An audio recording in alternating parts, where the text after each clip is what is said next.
ಓಂ ಅಜ್ಞಾನತಿಮಿರಾಂಧಸ್ಯ ಜ್ಞಾನಾಂಜನಶಲಾಕಯ ಚಕ್ಷುರುನ್ಮಿಲಿತಂ ಯೇನ ತಸ್ಮೈ ಶ್ರೀ ಗುರವೇ ನಮಃ.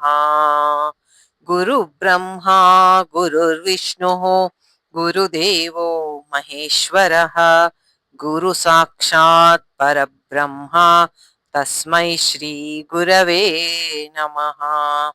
ತಸ್ಮೈ ಶ್ರೀ ಗುರವೇ ನಮಃ.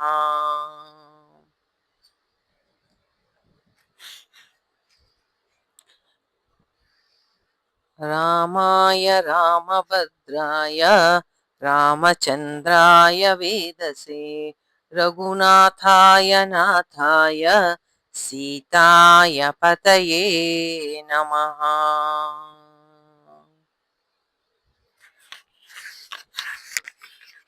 ಇವತ್ತಿನ ಕ್ಲಾಸಲ್ಲಿ ಮಾಮೂಲಿ ಕ್ಲಾಸ್ ಮಾಡಿ ಇರೋ ಸ್ವಲ್ಪ ಭಾಗದ ರಾಮಾಯಣವನ್ನ ಮುಗಿಸಿ ಆಮೇಲೆ ಮಧ್ಯದಲ್ಲಿ ಮತ್ತೆ ಯಾರಾದ್ರೂ ದೇವ್ರ ನಾಮ ಹಾಡೋದಿದ್ರೆ ಹಾಡಿ ಆಮೇಲೆ ಅದನ್ನ ರಾಮಾಯಣದ ಪೂರ್ಣವಾದಂತಹ ಅದರ ಸಾರ ಅದನ್ನ ಒಂದು ಸತಿ ಕೊನೆಗೆ ಸ್ವಲ್ಪ ಹೊತ್ತು ಅದನ್ನ ಡಿಸ್ಕಷನ್ ಮಾಡೋಣ ಅಂತ ರೆಡಿ ಮಾಡ್ಕೊಂಡಿದ್ದೀನಿ. ಸೊ ಈಗ ಸ್ಟಾರ್ಟ್ ಮಾಡೋಣ ಕ್ಲಾಸು. रघुपति राघव राजा राम पतित पावन सीताराम.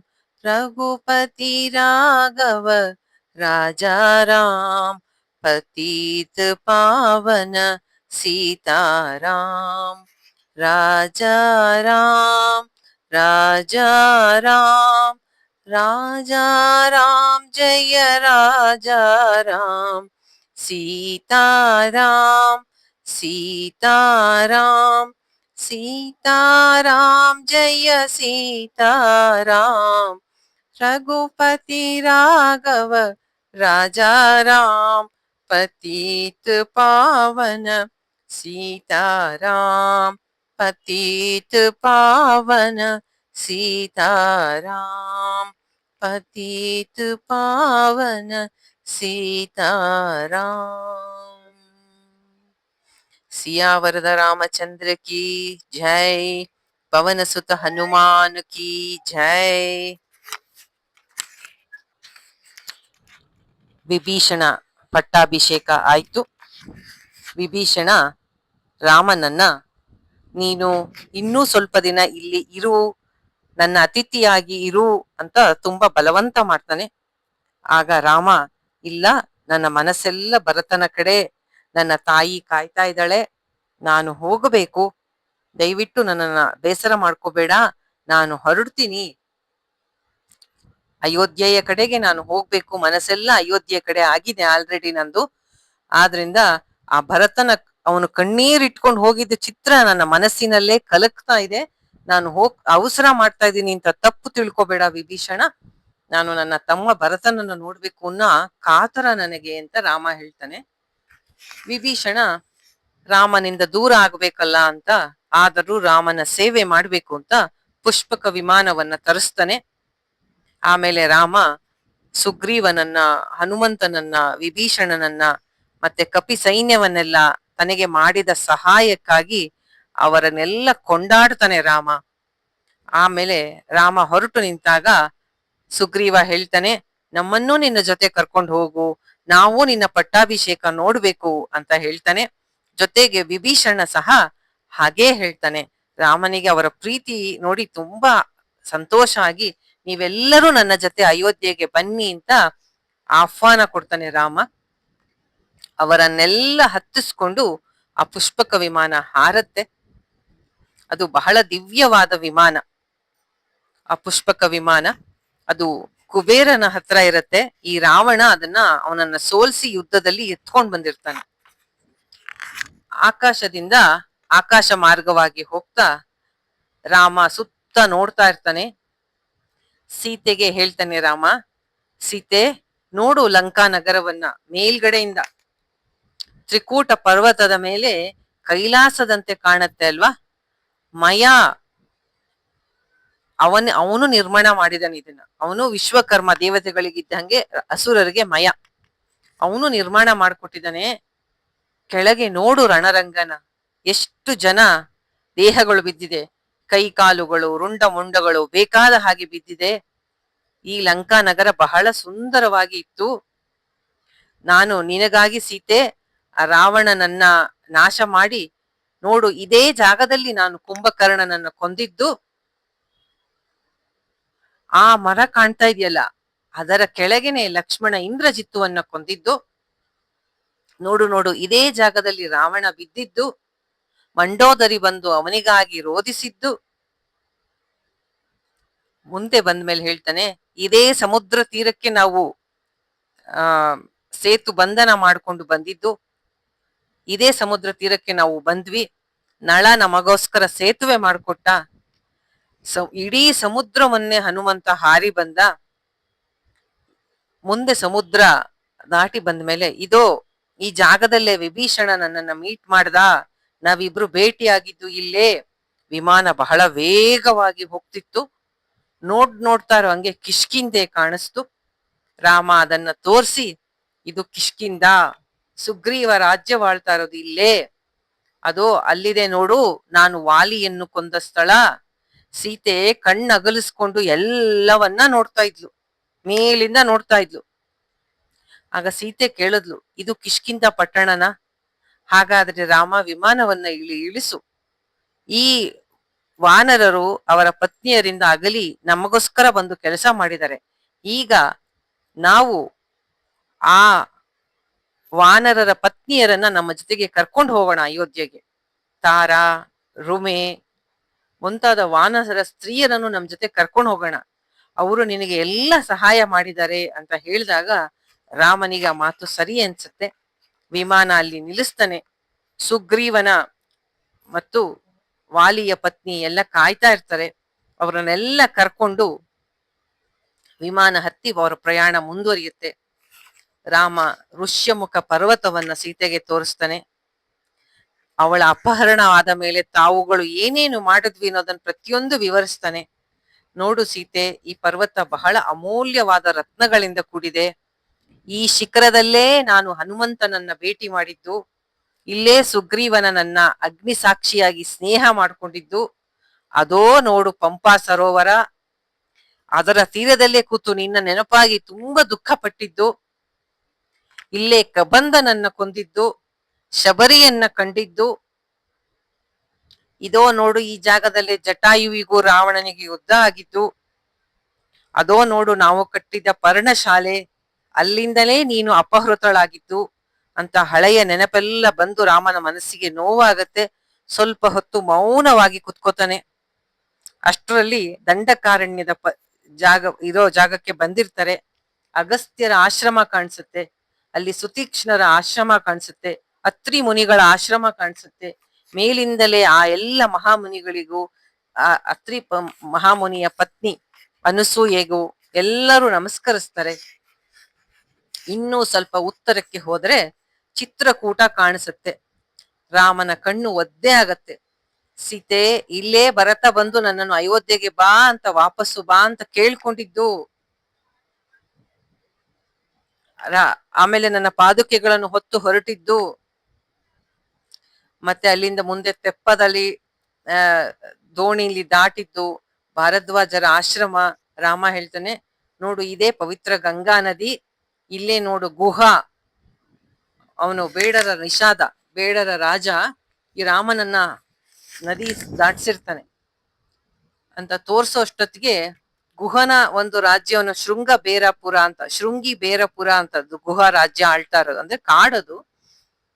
ತೋರಿಸಿದ್ಮೇಲೆ ರಾಮನ ಕಣ್ಣಲ್ಲಿ ನೀರು ಶುರುವಾಗತ್ತೆ.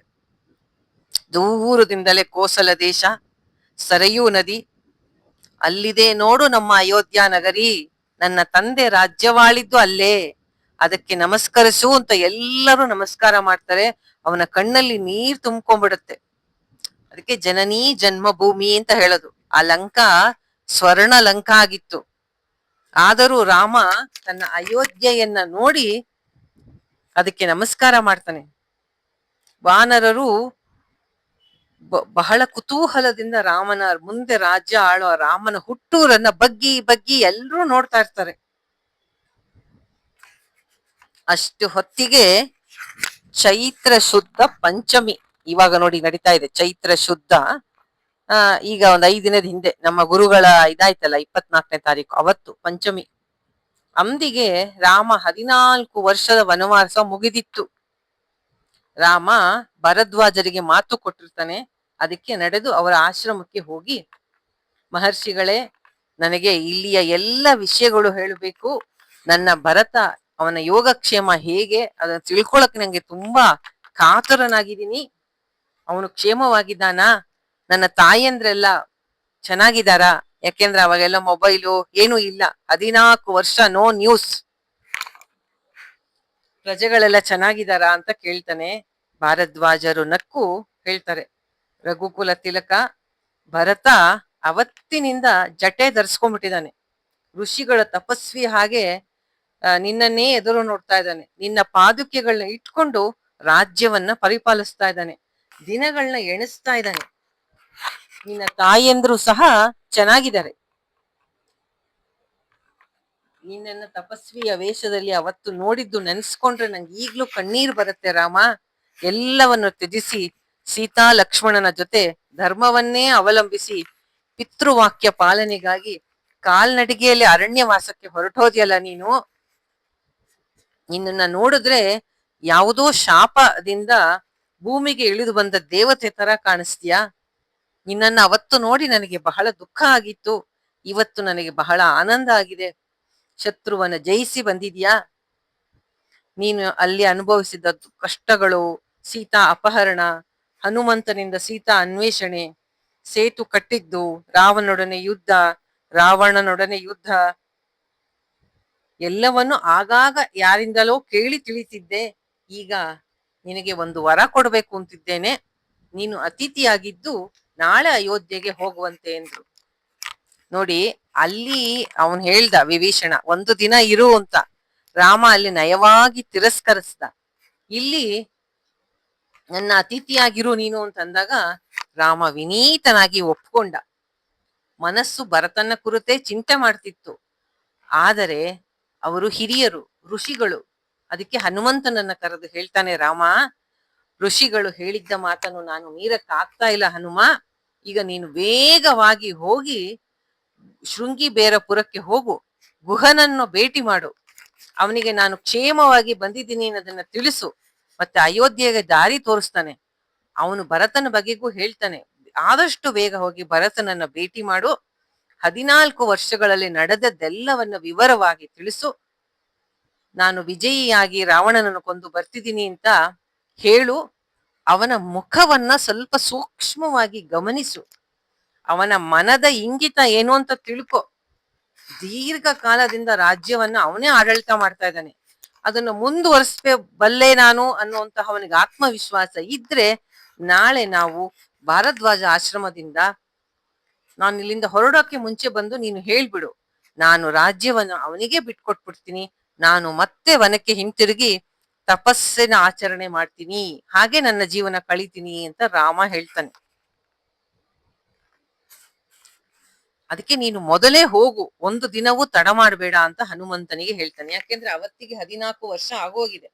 ಭರತ ಹೇಳಿರ್ತಾನೆ, ನೀನ್ ಬರೋದು ತಡ ಆದ್ರೆ ನಾನು ಅಗ್ನಿ ಪ್ರವೇಶ ಮಾಡ್ತೀನಿ ಅಂತ. ಆದ್ರಿಂದ ರಾಮನಿಗೆ ಒಂದು ರೀತಿಯ ಆತಂಕ ಆಗ್ತಾ ಇರುತ್ತೆ. ನೀನು ಹೋಗೋ ಅಂತ ಹನುಮಂತನನ್ನ ಕಳಿಸ್ತಾನೆ. ಯಾಕೆಂದ್ರೆ ಹನುಮಂತ ಮಹಾವಿವೇಕಿ.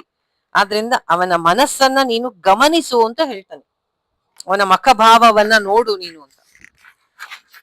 ಒಡನೆ ತನಗೆ ವಹಿಸಿದ ಈ ಸೂಕ್ಷ್ಮ ಕೆಲಸ ಮಾಡೋದಿಕ್ಕೆ ಹನುಮಂತ ಹೊರಡ್ತಾನೆ. ಅವನೇನ್ ಮಾಡ್ತಾನೆ, ಮನುಷ್ಯ ರೂಪ ತಾಳ್ತಾನೆ. ಗರುಡನಂತ ಆಕಾಶದಲ್ಲಿ ಬಹಳ ಫಾಸ್ಟ್ ಆಗಿ ಹಾರ್ತಾ ಗಂಗಾ ನದಿಯನ್ನ ದಾಟಿ ಶೃಂಗಿ ಬೇರಪುರಕ್ಕೆ ಬರ್ತಾನೆ. ಗುಹನಿಗೆ ರಾಮನ ಸಂದೇಶ ತಿಳ್ತಾನೆ. ಅಲ್ಲಿ ನಿಲ್ಲದೆ ಮತ್ತೆ ಅವನಿಂದ ಡೈರೆಕ್ಷನ್ ತಗೊಂಡು ವೇಗವಾಗಿ ಅಯೋಧ್ಯೆ ಕಡೆ ಹೋಗ್ತಾನೆ. ಅಲ್ಲಿ ಅಯೋಧ್ಯೆಯ ಹೊರಗಡೆ ದೂರದಲ್ಲಿ ನಂದಿ ಗ್ರಾಮದಲ್ಲಿ ಭರತ ಆಶ್ರಮವಾಸಿಯಾಗಿರೋದನ್ನ ನೋಡ್ತಾನೆ ಹನುಮಂತ. ಭರತ ತಪಸ್ವಿಗಳ ತರ ಆ ವೇಷ ಅಂದ್ರೆ ನಾರು ಬಟ್ಟೆ ಉಟ್ಕೊಂಡಿರ್ತಾನೆ. ಬರೀ ಹಣ್ಣು ಹಂಪಲು ಮಾತ್ರ ತಿಂತಾ ಇರ್ತಾನೆ. ತುಂಬಾ ಸಣ್ಣಕ್ಕಾಗೋಗಿರ್ತಾನೆ. ತಲೆ ಕೂದಲು ಅವನು ಜಟೆ ಕಟ್ಟಿರ್ತಾನೆ. ರಾಮನ ಚಿಂತೆಯಿಂದ ಬಹಳವಾಗಿ ಅವನು ಬಳಲ್ತಾ ಇರ್ತಾನೆ. ಜೊತೆಗೆ ತುಂಬಾ ನಿಯಮಬದ್ಧ ಜೀವನ ಅಂದ್ರೆ ರೂಲ್ಸ್, ರೆಗ್ಯುಲೇಟೆಡ್ ಲೈಫ್. ಅವನ ಮುಖದಲ್ಲಿ ಅಷ್ಟು ಚಿಂತೆ ಎಲ್ಲ ಇದ್ರೂ ಬ್ರಹ್ಮ ಋಷಿಗೆ ಸಮಾನವಾದ ತೇಜಸ್ಸು ಇರುತ್ತೆ. ರಾಮ ಹಿಂತಿರುಗುವವರೆಗೆ ರಾಜ್ಯವನ್ನ ರಕ್ಷಿಸ್ತೀನಿ ಅನ್ನೋ ಹೊಣೆ ಹೊತ್ತಿದ್ದ ಕಾಲಕ್ಕಾಗಿ ಅವನು ಬದುಕಿದ್ದಂತೆ ತೋರ್ತಾ ಇತ್ತಂತೆ. ಅವನು ರಾಮನಾಮವನ್ನ ಸದಾ ಧ್ಯಾನ ಮಾಡ್ತಾ ಇರ್ತಾನೆ. ಹನುಮಂತ ಅಲ್ಲಿದ್ದ ರಾಮ ಪಾದುಕೆಗಳಿಗೆ ಅವನು ಪೂಜಿಸ್ತಾ ಇರೋದನ್ನ ನೋಡ್ತಾನೆ. ಭರತನ ಬಳಿ ಹೋಗಿ, ಯಾವ ರಾಮನಿಗಾಗಿ ಕಾಯುತ್ತಾ ನೀನು ತಪಸ್ಸಿನಂತ ಬದುಕ್ತಾ ಇದೆಯೋ ಆ ರಾಮ ನನ್ನನ್ನು ಕಳಿಸಿದಾನೆ. ಸದ್ಯದಲ್ಲೇ ನೀನು ಅವನನ್ನ ನೋಡ್ತೀಯ, ಅವನು ಕ್ಷೇಮವಾಗಿದ್ದಾನೆ. ಆ ನಿನ್ನ ಸೋದರ ಈ ಶುಭ ವಾರ್ತೆಯನ್ನ ನಿನಗೆ ಹೇಳು ಅಂತ ನನ್ನನ್ನ ಕಳಿಸಿದಾನೆ ಅಂತ ಹೇಳಿ ರಾಮ ಹೇಳಿದ ಎಲ್ಲ ಸಂದೇಶವನ್ನ ಭರತನಿಗೆ ತಿಳಿಸ್ತಾನೆ. ರಾಮ ರಾಕ್ಷಸ ರಾಜನಾದ ರಾವಣನನ್ನ ಕೊಂದಿದ್ದಾನೆ, ನಿನ್ನನ್ನ ನೋಡ್ಬೇಕು ಅಂತ ತುಂಬಾ ಆತರ ಪಡ್ತಾ ಇದ್ದಾನೆ. ನಿನಗೆ ಈ ವಿಷಯ ತಿಳಿಸು ಅಂತ ಹೇಳಿ ನನ್ನನ್ನ ಮುಂದಾಗಿ ಕಳಿಸಿದಾನೆ ಅಂತ.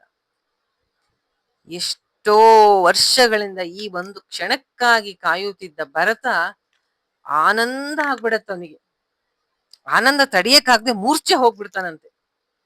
ಸ್ವಲ್ಪ ಹೊತ್ತಲ್ಲೇ ಎಚ್ಚರ ಆಗಿ ಸಂತೋಷದಿಂದ, ನೀನು ಯಾರು, ನೀನು ಯಾರೇ ಆಗಿರು, ಎಂತಹ ಒಳ್ಳೆ ವಿಷಯ ತಗೊಂಬಂದಿದ್ಯಾ, ನಿನ್ನಿಂದಾಗಿ ನನಗೆ ಆನಂದ ಸಿಕ್ತು, ನೀನು ನನಗೆ ಬಹಳ ಸಂತೋಷ ಕೊಟ್ಟೆ ಅಂತ ಹನುಮಂತನನ್ನು ಹೋಗಿ ತಬ್ಕೋತಾನೆ.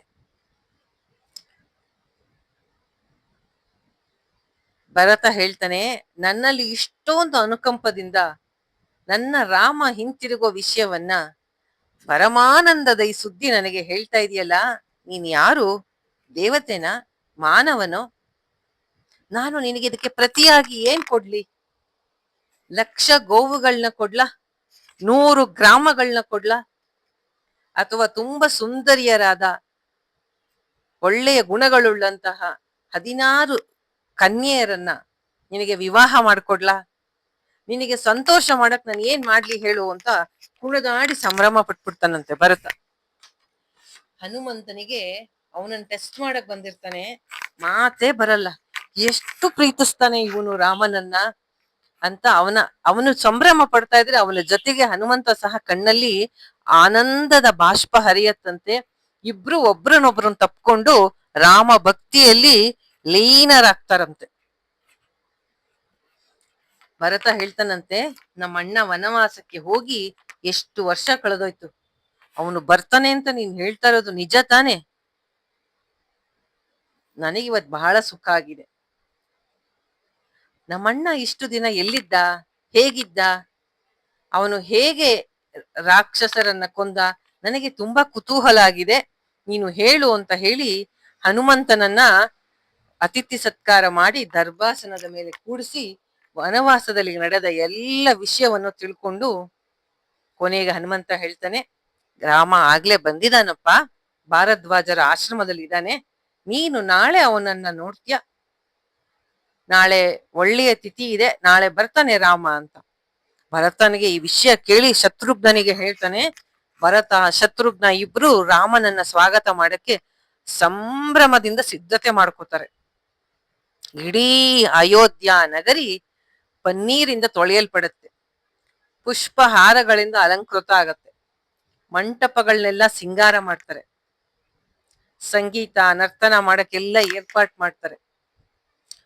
ನಂದಿ ಗ್ರಾಮದಿಂದ ಅಯೋಧ್ಯೆವರೆಗೂ ದಾರಿ ಪೂರ್ತಿ ಹೂವನ್ನ ಹಾಕ್ತಾರೆ,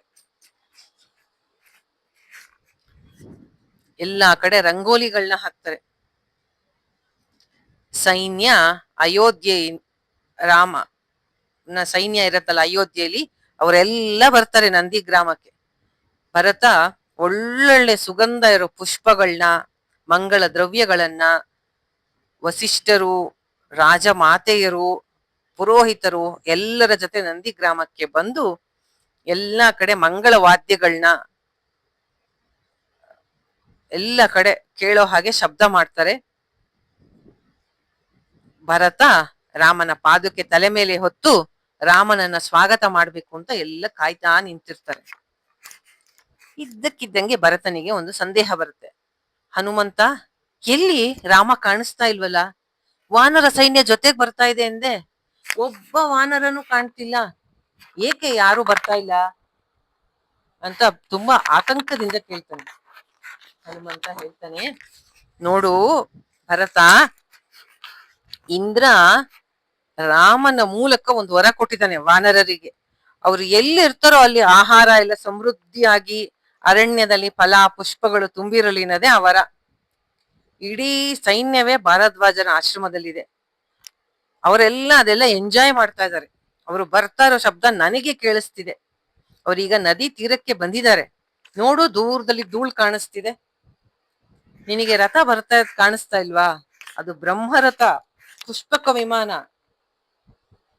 ಅದರಲ್ಲೇ ರಾಮ ಬರ್ತಾ ಇರೋದು. ಅದು ಮೊದಲು ಕುಬೇರಂದಾಗಿತ್ತು.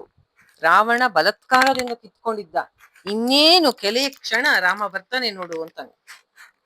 ಅವನು ಹಾಗೆ ಹೇಳ್ತಾ ಇರ್ಬೇಕಾರೆ ವಿಮಾನವು ನಂದಿ ಗ್ರಾಮವನ್ನ ತಲುಪತ್ತೆ. ಎಲ್ಲರೂ ಜೋರಾಗಿ ರಾಮ ರಾಮ ರಾಮ ಅಂತ ರಾಮ ಸ್ಮರಣೆ ಮಾಡ್ತಾರೆ. ವಿಮಾನದಲ್ಲಿದ್ದ ರಾಮನಿಗೂ ಅದು ಕೇಳಿಸುತ್ತೆ. ಭರತ ಎರಡು ಕೈ ಮುಕ್ಕೊಂಡು ನಿಂತಿರ್ತಾನೆ. ಆಕಾಶದಿಂದಲೇ ರಾಮ ಭರತನನ್ನ ನೋಡ್ತಾನೆ. ಇವನು ಭೂಮಿಯಿಂದಲೇ ನಿಂತ್ಕೊಂಡು ಪ್ರಣಾಮ ಮಾಡ್ತಾನೆ ಭರತ. ಮುಂದಿನ ಕ್ಷಣನೇ ವಿಮಾನ ಬಂದು ಭೂಸ್ಪರ್ಶ ಮಾಡುತ್ತೆ. ಭರತ ಓಡಿ ಹೋಗ್ತಾನೆ. ರಾಮನ ಪಾದುಕೆಗಳಿಗೆ ನಮಸ್ಕಾರ ಮಾಡಿ ಪುನಃ ಪುನಃ ನಮಸ್ಕಾರ ಮಾಡಿ ರಾಮ ಪ್ರೀತಿಯಿಂದ ತೊಡೆ ಮೇಲೆ ಕುಡಿಸ್ಕೊತಾನೆ ಭರತನನ್ನ. ಅವನ ನೆತ್ತಿಯನ್ನ ನೇವರಿಸ್ತಾನೆ. ಹೀಗೆ ಪ್ರೀತಿಯಿಂದ ಅವನ ಮೈಯೆಲ್ಲ ನೇವರಿಸ್ತಾನೆ. 14 ವರ್ಷದ ನಂತರ ಒಬ್ಬರಿಗೊಬ್ರು ಸಂಧಿಸಿರ್ತಾರೆ ಅಣ್ಣ ತಮ್ಮಂದ್ರು. ಭರತ ಲಕ್ಷ್ಮಣನನ್ನು ಪ್ರೀತಿಯಿಂದ ಆಲಂಗಿಸ್ಕೊತಾನೆ. ಸೀತೆಗೆ ನಮಸ್ಕಾರ ಮಾಡ್ತಾನೆ. ಅವನ್ ಮಾಡ್ದ ಹಾಗೆ ಶತ್ರುಘ್ನನು ಮಾಡ್ತಾನೆ. ಸುಗ್ರೀವ, ಜಾಂಬವಂತ ಎಲ್ಲರನ್ನು ರಾಮ ಅವನಿಗೆ ಇಂಟ್ರಡ್ಯೂಸ್ ಮಾಡ್ಕೊಡ್ತಾನೆ. ರಾಮ ಹೇಳ್ತಾನೆ, ಇವನು ನಮ್ಮಲ್ಲೇ ಒಬ್ರು, ಇವರೆಲ್ಲ ಇವರು ನೆರವು ನೀಡದೆ ಹೋದ್ರೆ ಇವತ್ತು ನಾವು ಸುರಕ್ಷಿತವಾಗಿ ಹಿಂತಿರಗ್ ಬರಕ್ ಆಗ್ತಿರ್ಲಿಲ್ಲ. ವಿಭೀಷಣನ ಕಡೆ ತೋರಿಸಿ ಹೇಳ್ತಾನೆ, ಇವನ ಸಹಾಯದಿಂದಲೇ ನಮ್ಗೆಲ್ಲ ಸಾಧನೆ ಮಾಡಕ್ಕಾಯ್ತು, ಇಷ್ಟು ಸಾಧಿಸಕ್ಕಾಯ್ತು ಅಂತ ಹೇಳಿದಾಗ ಭರತ ಶತ್ರುಘ್ನ ಇಬ್ರು ಅವ್ರಿಗೆಲ್ಲ ಆಧರಿಸಿ ನಮ್ಮ ಅಣ್ಣ ಸುರಕ್ಷಿತವಾಗಿ ಬರೋದಕ್ಕೆ ನೀವೆಲ್ರೂ ಕಾರಣ ಅಂತ ಹೇಳ್ತಾರೆ. ರಾಮ ತಾಯಿಯ ಕಡೆ ಹೋಗ್ತಾನೆ. ಅವಳ ಪಾದಗಳಿಗೆ ನಮಸ್ಕಾರ ಮಾಡ್ತಾನೆ. ಎರಡೂ ಕೈಗಳಿಂದ ಹಿಡಿದು ಅವಳ ಪಾದದ ಕೆಳಗೆ ಬಿದ್ದು ಕಣ್ಣೀರಿಂದ ತಾಯಿಯ ಪಾದವನ್ನ ತೊಳಿತಾನೆ ರಾಮ. ಸುಮಿತ್ರೆ, ಕೈಕೇಯಿರಿಗೂ ನಮಸ್ಕಾರ ಮಾಡ್ತಾರೆ. ಮತ್ತೆ ವಸಿಷ್ಠರು, ಅವರ ಕುಲಗುರು ಬ್ರಹ್ಮ ಋಷಿಗಳು ವಸಿಷ್ಠರು, ಅವರಿಗೆ ನಮಸ್ಕಾರ ಮಾಡ್ತಾನೆ. ಅಯೋಧ್ಯೆಯ ಜನರೆಲ್ಲ ರಾಮ ಲಕ್ಷ್ಮಣ ಸೀತೆಯನ್ನ ನೋಡ್ತಾ ನಿಂತಿರ್ತಾರೆ. ಎಷ್ಟು ನೋಡಿದ್ರು ಅವ್ರಿಗೆ ಕಣ್ಣು ತೃಪ್ತಿನೇ ಆಗಲ್ಲ. ರಾಮ ಹಿಂತಿರ್ಗ್ ಬಂದಿದ್ದಾನೇನೋ ಆನಂದ ತಳ್ಕೊಳಕಾರ್ದೆ ಎಷ್ಟೋ ಜನದ ಬಾಯಲ್ಲಿ ಮಾತೇ ಹೊರಡಲ್ಲ. ಭರತ ಪಾದುಕೆಗಳನ್ನ ತಂದು ರಾಮನ ಬಳಿಗೆ ಬಂದು, ಮಹಾರಾಜ ಶ್ರೀರಾಮಚಂದ್ರ, ಈ ಪಾದುಕೆಗಳನ್ನ ನಿಮಗೆ ಒಪ್ಪಿಸ್ತಾ ಇದ್ದೀನಿ. ಇದರ ಮೂಲಕ ರಾಜ್ಯವನ್ನ ಇಷ್ಟು ದಿನ ನಾನು ರಕ್ಷಿಸ್ತಾ ಇದ್ದೆ. ಈ ರಾಜ್ಯವನ್ನ ನಿಮಗೆ ಹಿಂದಿರುಗಿಸ್ತಾ ಇದ್ದೀನಿ. ನಾನು ಬದುಕಿದ್ದಕ್ಕೆ ಸಾರ್ಥಕವಾಯ್ತು. ನಿಮ್ಮ ಕೋಶ, ಭಂಡಾರ, ಸೈನ್ಯ, ನಗರ ಎಲ್ಲವನ್ನ ನಿಮ್ಮ ಆಶೀರ್ವಾದದಿಂದ ಅವತ್ತು ಎಷ್ಟಿತ್ತೋ ಅದರ 10 ಪಟ್ಟು ಅಂದ್ರೆ 10 ಟೈಮ್ಸ್ ಅದನ್ನ ವೃದ್ಧಿ ಮಾಡಿದೀನಿ, ಅಂದ್ರೆ ಇಂಪ್ರೂವ್ ಮಾಡಿದೀನಿ ಅಂತ ಹೇಳಿ ಭಕ್ತಿಯಿಂದ ಭರತ ರಾಮನ ಪಾದುಕೆಗಳನ್ನ ಅರ್ಪಣೆ ಮಾಡಿ ರಾಜ್ಯವನ್ನ ರಾಮ ನೀನೇ ಸ್ವೀಕರಿಸು ಅಂತಾನೆ. ರಾಮ ಎಷ್ಟು ಕರ್ತವ್ಯ ಪ್ರಜ್ಞೆ ಅಂದ್ರೆ ಅಲ್ಲಿಂದ ಆ ಪುಷ್ಪಕ ವಿಮಾನವನ್ನ ಕುಬೇರನಿಗೆ ವಾಪಸ್ಸು ಕೊಡಿ, ಅವಂದದು ಅಂತ ಹೇಳಿ ಅಲ್ಲಿಂದ ವಾಪಸ್ ಕೊಟ್ಟು ಕಳಿಸ್ತಾನೆ. ರಾಮ ತನ್ನ ಗುರುವಿಗೆ ಬಹಳ ವಿನಯದಿಂದ ಹೋಗಿ ವಸಿಷ್ಠರ ಮುಂದೆ ನಿಂತ್ಕೋತಾನೆ.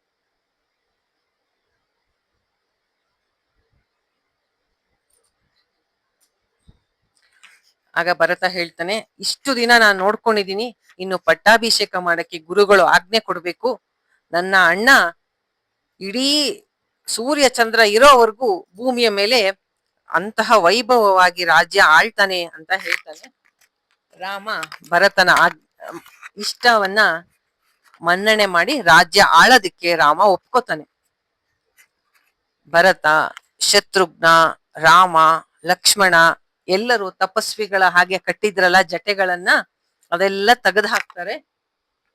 ಎಲ್ರು ಪವಿತ್ರವಾದ ಸರಯೂ ನದಿಯಲ್ಲಿ ಸ್ನಾನ ಮಾಡ್ತಾರೆ. ಒಳ್ಳೆಯ ರೇಷ್ಮೆ ವಸ್ತ್ರಗಳನ್ನ ಉಟ್ಕೋತಾರೆ.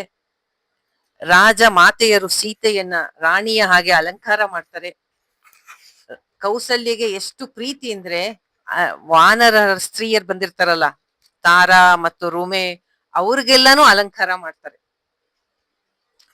ಸುಮಂತ್ರ ಮಂತ್ರಿ ಅವನು ಬಂದು ರಥ ತಂದು ರಾಮನನ್ನ ರಥದಲ್ಲಿ ಕೂಡಿಸ್ಕೊಂಡು ಭರತನೇ ರಥವನ್ನ ನಡೆಸ್ತಾನೆ. ಸುಗ್ರೀವ, ಹನುಮಂತ ಎಲ್ಲ ವಾನರ ಸೈನ್ಯ ಅಯೋಧ್ಯೆ ಒಳಗೆ ಎಂಟರ್ ಆಗತ್ತೆ. ಪಟ್ಟಾಭಿಷೇಕಕ್ಕೆ ಎಲ್ಲ ರೆಡಿ ಆಗತ್ತೆ.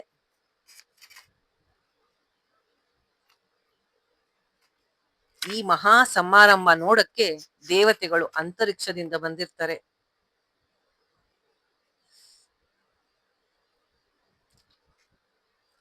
ರಾಮ ನಗರವನ್ನ ಪ್ರವೇಶ ಮಾಡ್ತಾನೆ. ಪುರೋಹಿತರು ವೇದ ಘೋಷಗಳನ್ನ ಹೇಳ್ತಿರ್ತಾರೆ. ಎಲ್ಲ ಕಡೆ ಹಾಸಿದ್ದ ಹೂವಿನ ದಾರಿಯಲ್ಲಿ ರಾಮನ ರಥ ಬರ್ತಾ ಇರುತ್ತೆ. ಎಲ್ಲರಿಗೂ ರಾಮ 14 ವರ್ಷ ನಡೆದ ಘಟನೆಗಳನ್ನೆಲ್ಲ ತಿಳಿಸ್ತಾನೆ. ತನ್ನ ಗೆಳೆಯರಾದ ಸುಗ್ರೀವ, ವಿಭೀಷಣ ಎಲ್ಲರನ್ನು ಪರಿಚಯ ಮಾಡಿಕೊಟ್ಟು ಹನುಮಂತನ ಶೌರ್ಯವನ್ನು, ಅವನ ದಿವ್ಯ ಗುಣಗಳನ್ನ ಹೊಗಳ್ತಾ ಇರ್ತಾನೆ ರಾಮ. ಎಲ್ಲರೂ ಅಯೋಧ್ಯೆಗೆ ಬಂದು ಸೇರ್ತಾರೆ. ತುಂಬಾ ಪ್ರೀತಿಯಿಂದ ತನ್ನ ಅಯೋಧ್ಯೆಯನ್ನ, ಅಯೋಧ್ಯೆಯ ಜನರನ್ನ ರಾಮ ನೋಡ್ತಾನೆ. ಅರಮನೆಗೆ ಬಂದ ತಕ್ಷಣ ತಂದೆಯ ನೆನಪಾಗಿ ಕಣ್ಣಲ್ಲಿ ನೀರ್ ಬರುತ್ತೆ. ರಾಮ ಹೇಳ್ತಾನೆ, ಭರತ, ಈ ನನ್ನ ಮಿತ್ರರು ಸುಗ್ರೀವ, ವಿಭೀಷಣ, ಈ ನನ್ನ ಸೈನ್ಯ ಎಲ್ಲರಿಗೂ ಇರೋದಕ್ಕೆ ಸರಿಯಾದ ವ್ಯವಸ್ಥೆ ಮಾಡು. ಅದರಲ್ಲೂ ಸುಗ್ರೀವ ನನ್ನ ಅರಮನೆಯಲ್ಲೇ ಇರ್ಲಿ ಅಂತ ರಾಮ ಹೇಳ್ತಾನೆ. ಎಲ್ಲ ವಾನರರಿಗೂ ತುಂಬಾ ಸಂಭ್ರಮ ಆಗತ್ತೆ. ಎಲ್ಲರೂ ಒಳ್ಳೊಳ್ಳೆಯ ಸುವರ್ಣದ ಪಾತ್ರೆಗಳು ಅಂದ್ರೆ ಗೋಲ್ಡ್ ಇಂದ ಆಗಿರ್ತಕ್ಕಂತಹ ಪಾತ್ರೆಗಳನ್ನ ತಗೊಂಡು ಪವಿತ್ರ ಜಲಗಳನ್ನ ಸಂಗ್ರಹಣೆ ಮಾಡಿ ತರಬೇಕು ಅಂತ ಸುಗ್ರೀವ ಆರ್ಡರ್ ಮಾಡ್ತಾನೆ. ಎಲ್ಲ ಕಪಿಗಳು ಹೋಗಿ ಎಲ್ಲಾ ನದಿಗಳ ನೀರು ತರ್ತಾರೆ. ಪಟ್ಟಾಭಿಷೇಕಕ್ಕೆ ಎಲ್ಲಾ ರೀತಿ ಏರ್ಪಾಟ್ ಮಾಡ್ಕೋತಾರೆ. ವಸಿಷ್ಠರು ಹೇಳಿದ ಹಾಗೆ ಸೀತಾರಾಮ ಸಿಂಹಾಸನದ ಮೇಲೆ ಕುತ್ಕೋತಾರೆ. ವಸಿಷ್ಠ, ವಾಮದೇವ, ಕಶ್ಯಪ, ಗೌತಮ ಎಲ್ಲ ಋಷಿಗಳು ಮಂತ್ರಘೋಷ ಮಾಡ್ತಾ ಸಮುದ್ರದ ನದಿಯ ನೀರನ್ನೆಲ್ಲ ಅವರಿಬ್ಬರ ಮೇಲೆ ಅಭಿಷೇಕ ಮಾಡ್ತಾರೆ. ಶತ್ರುಘ್ನ ಛತ್ರಿಯನ್ನ, ಸುಗ್ರೀವ, ವಿಭೀಷಣ ಚಾಮರವನ್ನ ಹಿಡಿದಿರ್ತಾರೆ. ಇಂದ್ರ ಮೇಲಿಂದ ಕಮಲ ಪುಷ್ಪಮಾಲೆ ಹಾಗೂ ಕಂಠಿಹಾರವನ್ನ ರಾಮನಿಗೆ ಕೊಟ್ಟಿರ್ತಾನೆ. ದೇವತೆಗಳು ಸಹ ಭೂಮಿಗೆ ಇಳಿದು ಬಂದು ಅಪ್ಸರಾ ಸ್ತ್ರೀಯರು ನರ್ತನ ಮಾಡ್ತಾರೆ. ಎಲ್ಲ ಕಡೆ ಸಂತೋಷ, ಶಾಂತಿ, ಸಮಾಧಾನ. ರಾಮ ಆ ಸಮಯದಲ್ಲಿ ತುಂಬಾ ಹಸುಗಳನ್ನ ಬ್ರಾಹ್ಮಣರಿಗೆ ದಾನ ಮಾಡ್ತಾನೆ. ಅಂತ ಸಮಯದಲ್ಲಿ ರಾಮ ಎಲ್ಲರಿಗೂ ಬಹುಮಾನಗಳನ್ನ ಕೊಡ್ತಾನೆ. ಸುಗ್ರೀವನಿಗೆ ತುಂಬಾ ಒಳ್ಳೊಳ್ಳೆಯ ರತ್ನ ಇರುವಂತಹ ಸುವರ್ಣದ ಮಾಲೆ ಕೊಡ್ತಾನೆ. ರಾಮ ಅಂಗದನಿಗೆ ಭುಜಕ್ಕೆ ಹಾಕೋತಾರಲ್ಲ ಅಂತ ಇದನ್ನ ಕೊಡ್ತಾನೆ. ಭುಜ ಕೀರ್ತಿ ಅಂತಾರ ಅದಕ್ಕೆ, ಅದನ್ನ ಕೊಡ್ತಾನೆ. ಮತ್ತೆ ರಾಮನ ಹತ್ರ ಒಂದು ಉತ್ಕೃಷ್ಟವಾದ ಒಳ್ಳೆ ಚಂದ್ರನಂತೆ ಹೊಳಿತಾ ಇರ್ತಕ್ಕಂತಹ ಒಂದು ಮುತ್ತಿನ ಹಾರ ಇರುತ್ತೆ. ಅದನ್ನ ತೆಗೆದು ರಾಮ ಅವನ ಕತ್ತಲ್ ಹಾಕಿರ್ತಾನೆ. ಅದನ್ನ ತನ್ನ ಕೊರಳಿಂದ ತೆಗೆದು ಸೀತೆಗೆ ಹಾಕ್ತಾನೆ ರಾಮ. ಸೀತೆಗೆ ಅವಳ ಕೊರಳಿಗೆ ಆ ಮುತ್ತಿನ ಹಾರ ಹಾಕ್ತಾನೆ. ಸೀತೆ ಅದನ್ನ ತನ್ನ ಕತ್ತಲಿರೋ ಸರವನ್ನ ನೋಡ್ಕೋತಾ ಇರ್ತಾಳೆ. ಅದು ತುಂಬಾ ಅಮೂಲ್ಯವಾದ ಮುತ್ತಿನ ಹಾರ. ಅದನ್ನೇ ರಾಮ ಹಾಕಿದ್ದು ಅಂತ ಅದನ್ನ ಪ್ರೀತಿಯಿಂದ ನೋಡ್ತಾ ಇರ್ತಾಳೆ. ರಾಮನಿಗೆ ಅವಳ ಒಂದು ಭಾವನೆಯಿಂದ ಗೊತ್ತಾಗತ್ತೆ. ರಾಮ ಹೇಳ್ತಾನೆ, ದೇವಿ ಸೀತೆ, ನಿನಗೆ ಯಾರು ತುಂಬಾ ಪ್ರೀತಿ, ಯಾರು ನಿನಗೆ ಇಷ್ಟ, ಯಾರಲ್ಲಿ ತೇಜಸ್ಸಿದೆ, ಧೈರ್ಯ ಇದೆ, ಯಶಸ್ಸು ಇದೆ, ದಕ್ಷತೆ ಇದೆ, ಸಾಮರ್ಥ್ಯ ಎಲ್ಲ ಇದ್ರೂ ನಯ, ವಿನಯ, ಚುರುಕು ಬುದ್ಧಿ, ಪೌರುಷ, ಪರಾಕ್ರಮ ಯಾರಲ್ಲಿ ಇದೆ ಅಂತ ನಿನಗೆ ಅನ್ಸತ್ತೋ ಅವರಿಗೆ ಈ ಹಾರವನ್ನ ನೀನು ಬಹುಮಾನವಾಗಿ ಕೊಡಬಹುದು ಅಂತ ರಾಮ ಹೇಳ್ತಾನೆ. ತಕ್ಷಣ ಸೀತೆ ತನ್ನ ಕತ್ತಿಂದ ಆ ಹಾರವನ್ನ ತೆಗೆದು ಹನುಮಂತನಿಗೆ ಕೊಡ್ತಾಳೆ. ಎಲ್ಲ ವಾನರರಿಗೂ ಬಹಳ ಸಂತೋಷ ಆಗತ್ತೆ.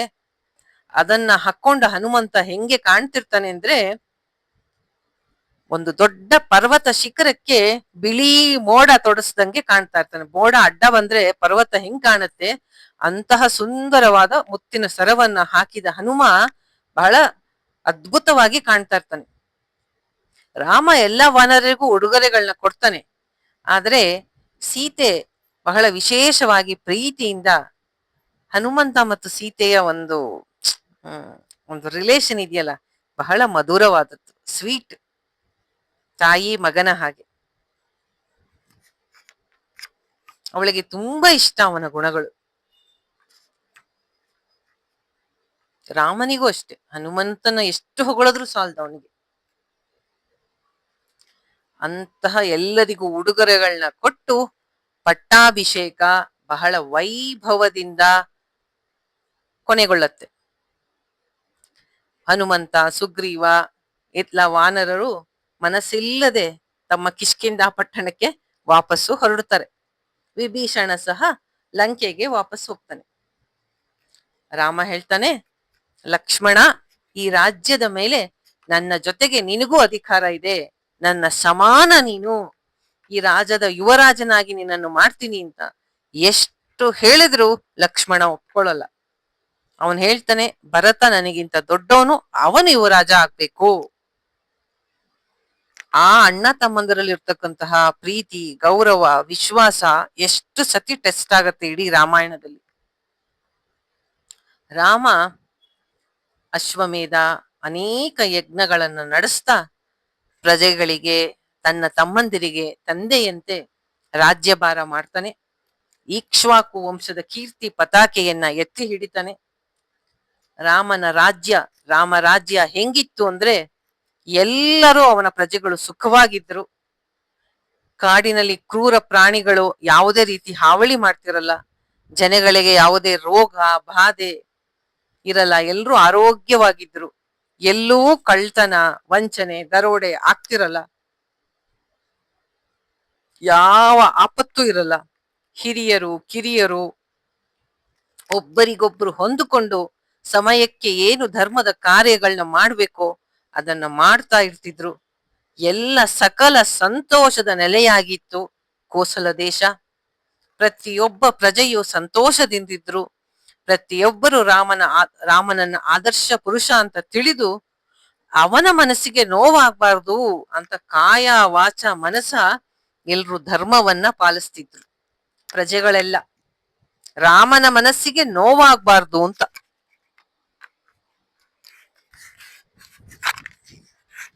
ಯಾರಿಗೆ ಯಾರೂ ತೊಂದರೆ ಕೊಡ್ತಿರ್ಲಿಲ್ಲ. ರಾಜ್ಯ ಅಂದರೆ ರಾಮರಾಜ್ಯ ಅಂತ ಅಂದಿನಿಂದ ಹೆಸರಿಗೆ ಬಂತು. ಜನಗಳು ಪರಿಪೂರ್ಣ ಸುಖವಾಗಿದ್ರು, ಸಂತೋಷವಾಗಿದ್ರು. ಕಾಲ ಕಾಲಕ್ಕೆ ಮಳೆ ಬೆಳೆ ಆಗ್ತಿತ್ತು. ಎಲ್ಲ ವೃಕ್ಷಗಳಿಂದ ಚೆನ್ನಾಗಿ ಫಲಗಳು ಬರ್ತಿತ್ತು. ರಾಮನ ರಾಜ್ಯದಲ್ಲಿ ದುರಾಸೆ, ಅತೃಪ್ತಿ ಯಾರಲ್ಲೂ ಯಾರಲ್ಲೂ ಇರ್ತಿರ್ಲಿಲ್ಲ. ದುರಾಸೆ, ಅತೃಪ್ತಿ ಯಾರಲ್ಲೂ ಕಾಣ್ತಾ ಇರ್ಲಿಲ್ಲ. ಎಲ್ಲರೂ ದೈವ ಭಕ್ತರಾಗಿ, ಧರ್ಮಿಷ್ಠರಾಗಿ, ಸಜ್ಜನರಾಗಿ ಎಲ್ಲ ಕಡೆ ಸುಖ ಸಮೃದ್ಧಿ ತಾನೇ ತಾನಾಗಿ ಇರ್ತಿತ್ತು. ಅಂತಹ ವೈಭವದಿಂದ, ಧರ್ಮದಿಂದ, ಸತ್ಯದಿಂದ ರಾಮ ರಾಜ್ಯವನ್ನ ಆಳ್ತಾನೆ. ಸರ್ವಂ ಸೀತಾರಾಮಚಂದ್ರ ಅರ್ಪಣಮಸ್ತು. ಇಲ್ಲಿಗೆ ವಾಲ್ಮೀಕಿ ರಾಮಾಯಣದ ಯುದ್ಧ ಕಾಂಡ ಸಮಾಪ್ತಿ ಆಯ್ತು. ನಾವು ಇಷ್ಟು ದಿನ ಬಾಲಕಾಂಡ, ಅಯೋಧ್ಯಕಾಂಡ, ಅರಣ್ಯಕಾಂಡ, ಕಿಷ್ಕಿಂಧಾಕಾಂಡ, ಸುಂದರಕಾಂಡ, ಇವತ್ತಿಗೆ 6ನೇ ಯುದ್ಧಕಾಂಡವನ್ನ ಮುಗಿಸಿದೀವಿ. ನಮ್ಮ ಈ ಒಂದು ಸಣ್ಣ ಪ್ರಯತ್ನಕ್ಕೆ ಗುರುಗಳ ಪ್ರಭು ರಾಮಚಂದ್ರನ ಆಶೀರ್ವಾದ ನಮ್ಮೆಲ್ಲರ ಮೇಲೆ ಇರಲಿ. ನಮ್ಮಿಂದೇನಾದ್ರೂ ತಪ್ಪಾಗಿದ್ರೆ ಅದನ್ನ ಪರಮಾತ್ಮ ಕ್ಷಮಿಸ್ಲಿ. ವಾಲ್ಮೀಕಿ ರಾಮಾಯಣದ ಹಾಗೆ ಹೇಳಿದ್ದು. ಆ ಆಮೇಲೆ ಎಷ್ಟೋ ಜನ ಮಹನೀಯರು ಜ್ಞಾನಿಗಳು ಹೇಳುವ ಪ್ರಕಾರ ರಾಮಾಯಣದ, ನಾನು ಚರ್ಚೆಗೆ ಹೋಗೋದಿಲ್ಲ, ಅವರುಗಳು ಹೇಳಿದ ಮಾತನ್ನ ಹೇಳ್ತಿದ್ದೀನಿ. ಉತ್ತರ ಕಾಂಡ ಅನ್ನೋದು ವಾಲ್ಮೀಕಿ ಬರೆದದ್ದು ಅಲ್ಲ, ಆ ತರಹ ಇಲ್ಲೇ ಇಲ್ಲ. ರಾಮಾಯಣ ಒಂದು ಆದಿಕಾವ್ಯವೂ ಹೌದು, ಪ್ರೇಮ ಕಾವ್ಯವೂ ಹೌದು. ರಾಮ ಸೀತೆಯರು ಕೊನೆಗೆ ಸುಖವಾಗಿ ಬಾಳ್ತಾರೆ ಅಷ್ಟೇ. ಉತ್ತರ ಕಾಂಡ ಅನ್ನೋದು ವಾಲ್ಮೀಕಿ ರಾಮಾಯಣದಲ್ಲಿ ಇಲ್ಲ ಅಂತ ತುಂಬಾ ಜನ ಹೇಳ್ತಾರೆ. ಯಾಕೆ ಅಂದ್ರೆ ವಾಲ್ಮೀಕಿ ಬರೆದ 6 ಕಾಂಡಗಳಲ್ಲಿ ಒಂದು ಕಾವ್ಯ, ಒಂದು ಮಧುರವಾಗಿ ಒಂದು ಪೊಯೆಟಿಕ್ ವೇಲ್ ಇದೆ. ಉತ್ತರ ಕಾಂಡ ಹಾಗೆ ಇಲ್ವಂತೆ. ಆದ್ರಿಂದ ಆಲವ ಕುಶ ರಾಮಂಗ್ ಮಕ್ಳು ಇರ್ಬೋದು, ಆದ್ರೆ ಸೀತೆಯನ್ನ ತ್ಯಾಗ ಮಾಡ್ದ, ಅವಳು ವಾಲ್ಮೀಕಿ ಆಶ್ರಮಕ್ಕೆ ಹೋದ್ಲು. ಆ ಉತ್ತರ ಕಾಂಡ ಅನ್ನೋದು ಒಂದು ಎಕ್ಸ್ಟ್ರಾ ಪಲ್ಯೂಷನ್ ಅಂತ ಹೇಳ್ತಾರೆ ಜ್ಞಾನಿಗಳು. ಆದ್ರಿಂದ ಆ ವಿಷಯದ ಚರ್ಚೆಗೆ ಹೋಗಲ್ಲ ನಾನು, ಅದು ಅವರವರ ಇಷ್ಟಕ್ಕೆ ಬಿಟ್ಟಿದ್ದು. ಆದ್ರೆ ಇಲ್ಲಿಗೆ ನಮ್ಮ ಯುದ್ಧಕಾಂಡ ಮುಗೀತು.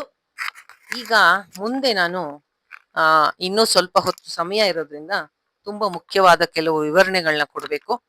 ಸೊ ಒಂದು ಯಾರಾದ್ರೂ ಹಾಡು ಹೇಳ್ತೀರಾ? ಈಗ ಹೇಳೋದನ್ನ ಸ್ವಲ್ಪ ಗಮನ ಇಟ್ಟು ಕೇಳಿ. ಇಲ್ಲಿವರೆಗೆ ಎಷ್ಟು ವರ್ಷಗಳು ವಾಲ್ಮೀಕಿ ರಾಮಾಯಣದ ಒಂದು ನಾವು ಅಧ್ಯಯನ ಮಾಡ್ತಾ ಇದ್ವಿ. ರಾಮನವಮಿ ಬಂದಾಗ ಒಂದೊಂದು ವಾರ ಒಂದೊಂದು ಅಧ್ಯಾಯ ಮುಗಿದ್ವಿ, ಓದಿ ಮುಗಿಸಿದ್ವಿ. ಪ್ರಭು ರಾಮಚಂದ್ರನ ಕೃಪೆಯಿಂದ ಇವತ್ತಿಗೆ ಅದು ಸಂಪೂರ್ಣವಾಗಿ ಸಮಾಪ್ತಿ ಆಯ್ತು. ಅಷ್ಟು ಸುಲಭ ಇಲ್ಲ, ಅವನ ಕೃಪೆಯಿಂದ ಇದು ಆಯ್ತು, ಗುರುಗಳ ಆಶೀರ್ವಾದದಿಂದ ಆಯ್ತು. ಈಗ ಕೆಲವು ಮುಖ್ಯವಾದ ವಿಷಯಗಳನ್ನ ಚರ್ಚೆ ಮಾಡಿ ಇಂದಿನ ಈ ಕ್ಲಾಸನ್ನು ಮುಗಿಸೋಣ. ರಾಮ ಅಂದ್ರೆ ಮಹಾನ್ ಜ್ಞಾನಿಯಾದ ಕಬೀರ್ ದಾಸ್. ಕಬೀರ್ ದಾಸರ ಒಂದು ದೋಹಾದಲ್ಲಿ ಕಬೀರ್ ದಾಸ್ ಹೇಳ್ತಾರೆ, ಕಬೀರ್ ಕಹೆ ಚಾರಿ ರಾಮ ಹೇ, ತೀನ್ ರಾಮ್ ವ್ಯವಹಾರ, ಚೌಥಾ ರಾಮ್ ನಿಜ ಸಾರ ಹೇ, ತಾಕಾ ಕರೋ ವಿಚಾರ್ ಅಂತ ಹೇಳಿ, ಅಂದ್ರೆ 4 ತರಹದ ರಾಮರಿದ್ದಾರೆ. 3 ಜನ ರಾಮ ವ್ಯವಹಾರಕ್ಕೆ, 4ನೇ ರಾಮ ನಿಜವಾದ ಸಾರ, ಅದನ್ನ ವಿಚಾರ ಮಾಡು ಅಂತ ಹೇಳ್ತಾರೆ. ಆಮೇಲೆ ಹೇಳ್ತಾರೆ, ಏಕ್ ರಾಮ್ ದಶರಥ್ ಗರುಡ್ ಡೋಲೆ, ಅಂದ್ರೆ ದಶರಥನ ಮಗ ಒಬ್ಬ ರಾಮ, ನಿಮಗೆಲ್ಲ ಗೊತ್ತು, ಈಗ ಓದಿದ ಕತೆ ಎಲ್ಲ ಆ ರಾಮಂದು. ಏಕ್ ರಾಮ್ ಘಟ್ ಘಟ್ ಮೇ ಭೋಲೆ, ಅದನ್ನ ಹೇಳೋಣ. ಏಕ್ ರಾಮ್ ಸಕಲ್ ಪಸಾರ, ಏಕ್ ರಾಮ ಹೇ ಸಬ್ಸೆ ನ್ಯಾರ. ಮೊದಲನೇ ರಾಮ ದಶರಥ ನಂದನ. ಇತಿಹಾಸ ರಾಮಾಯಣ ಎನ್ನುವಂತಹ ಮಹಾಕಾವ್ಯದಲ್ಲಿ ಯಾವ ರಾಮನನ್ನ ಹೇಳಿದರೆ ದಾಶರಥೆ, ದಶರಥನ ಮಗ, ಅವತಾರ ಪುರುಷ, ಅಯೋಧ್ಯೆಯಲ್ಲಿದ್ದವನು, ರಾವಣನನ್ನ ನಾಶಪಡಿಸಿದವನು, ಒಂದು ಸಗುಣ ಬ್ರಹ್ಮ ರಾಮ, ಸಗುಣ ರೂಪದಲ್ಲಿ ಅವನನ್ನ ನಾವು ಪೂಜೆ ಮಾಡ್ತೀವಿ, ಭಕ್ತಿ ಮಾಡ್ತೀವಿ, ದೇವಸ್ಥಾನಕ್ಕೆ ಹೋಗಿ ನೋಡ್ತೀವಿ. ಅವನು ದಾಶರಥೇ ರಾಮ. 2ನೇ ರಾಮ ಯಾರನ್ನ ಕಬೀರ್ ದಾಸ್ ಹೇಳ್ತಾ ಇರೋದು? ಇನ್ನೊಬ್ಬ ರಾಮ ಇದ್ದಾನೆ, ಅವನು ಪ್ರತಿಯೊಂದು ಜೀವಿಯ ಹೃದಯದಲ್ಲಿ ನೆಲೆಸಿದಾನೆ. ಜೀವಂತವಾಗಿ ಪ್ರತಿಯೊಂದು ಜೀವದಲ್ಲೂ ಅವರಿಗೆ ಶಕ್ತಿಯಾಗಿ, ಚೈತನ್ಯವಾಗಿ ಪ್ರತಿಯೊಂದರಲ್ಲೂ ಇದ್ದಾನೆ. ಅದಕ್ಕೆ ಹೇಳೋದು ಅಲ್ಲಿ ನೋಡು ರಾಮ, ಇಲ್ಲಿ ನೋಡು ರಾಮ ಅಂತ. ಈಶ್ವರ ಸರ್ವಭೂತಾನಾಂ ಹೃದ್ದೇಶೇ ಅರ್ಜುನ ತಿಷ್ಠತಿ ಅಲ್ವಾ, ಎಲ್ಲರ ಹೃದಯದಲ್ಲಿ ನೆಲೆಸಿದಾನೆ. ಈ ಒಂದು ಅರ್ಥ ನಮ್ಮನ್ನ ಒಳಗಡೆ ನೋಡುವ ಹಾಗೆ ಆಗಿ ನಮ್ಮಲ್ಲೇ ಇರುವ ದೈವತ್ವವನ್ನ ಕಂಡುಕೊಳ್ಳಕ್ಕೆ ಸಹಾಯ ಮಾಡತ್ತೆ. ಮೂರನೇ ರಾಮ ಯಾವುದು? ಮೂರನೇ ರಾಮ ಏನ್ ಹೇಳಿದ್ರು ಕಬೀರ್ ದಾಸು? ಏಕ ರಾಮಕ ಸಕಲ ಪಸರ. ಮೂರನೇ ರಾಮ ಯಾರು ಅಂದ್ರೆ ಈಶ್ವರ. ಎಲ್ಲ ಕಡೆ ಇದ್ದಾನೆ. All pervading divine principle. ಎಲ್ಲ ಕಡೆ ಇರ್ತಕ್ಕಂತಹ ಆ ದೈವಿ ಶಕ್ತಿ, ಅದರಿಂದ ಜಗತ್ತಿನ ಸೃಷ್ಟಿ ಸ್ಥಿತಿ ಲಯ ಆಗತ್ತೆ. ಜಗನ್ನಿಯಾಮಕ, ಸೃಷ್ಟಿ ಸ್ಥಿತಿ ಕಾರಕ, ಅವನ ಒಂದು ಮಹಾನ್ ಶಕ್ತಿಯಿಂದ ಜಗತ್ತು ನಡೆಯುತ್ತೆ. ಈಶ್ವರ ಅವನು ರಾಮ. ಈಶ್ವರ ಅಂದ್ರೆ ಸುಪ್ರೀಂ ಕಂಟ್ರೋಲರ್ ಅಂತ.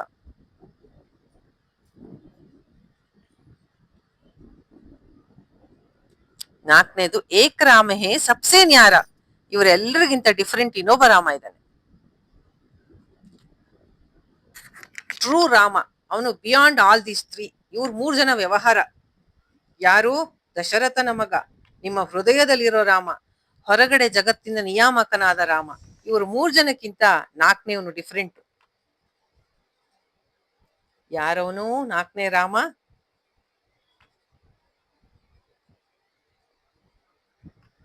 ಕಬೀರ್ ದಾಸರು ಕೊನೆಗೆ ಪಾಯಿಂಟ್ ಔಟ್ ಮಾಡ್ತಾರೆ.